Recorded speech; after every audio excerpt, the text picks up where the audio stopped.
अस्सलाम वालेकुम। आज मैं आपको जो टोटका बताने लगी हूँ वो बड़ा ही कारआमद है। जिसका गला खराब हो, नज़ला, जुकाम, फ्लू जिसे कहते हैं, और आंखों में से पानी बहता है और किसी से बात करने को दिल नहीं चाहता, तो उसके लिए मैं आज आपको सबसे सस्ता और घरेलू नुस्खा बता रही हूँ।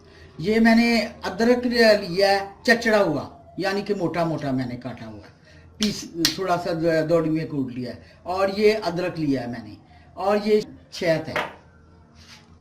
अब ये मैंने छील कर काट लिया है। आपने इतना टुकड़ा लेना है, ये देखिए इतना सा टुकड़ा ले लिया।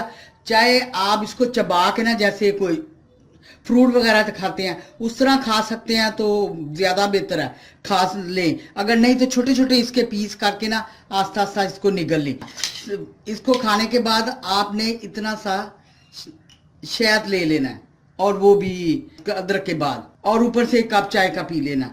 देखें, दिन में अगर सुबह और शाम दो मर्तबा लेंगे तो शाम को ही आपको इसका बेहतरीन फर्क नजर आ जाएगा। अगर छोटे बच्चे, जिनको भी यही, छोटे बच्चों को भी अगर यही प्रॉब्लम है, खांसी भी आ रही है, नज़ला भी आ रहा है और गला सख्त खराब है और बच्चा रो रहा है बार बार, तो आपने करना है, ये बड़े भी ले सकते हैं, ये इतनी कोई बात नहीं है। इसको ना, बड़े के लिए बड़ा चम्मच होगा, इसको इस तरह निचोड़ के ना, ये देखें मैं पानी निकाल रही हूँ, ये देखें बआसानी निकल आया हाफ, ये, और हाफ ही मैंने इसका ले लिया,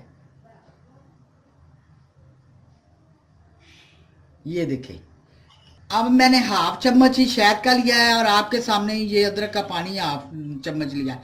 ये बच्चे को पिला दे, और बेशक उंगली से मिक्स करके या इसी तरह पिला दे, क्योंकि नीचे से मीठा निकलेगा शहद का, तो वो बआसानी पी लेगा। ये बड़े भी पी सकते हैं, अगर इस तरह नहीं खाना चाहते तो इस तरह बनाकर पी ले। मुझे उम्मीद है कि आपको ये मेरा नुस्खा बहुत पसंद आएगा और आपको फ़ायदा भी देगा। इंशाल्लाह आगे नए नुस्खे के साथ फिर हाज़िर होंगी। अल्लाह हाफिज़, अस्सलाम वालेकुम।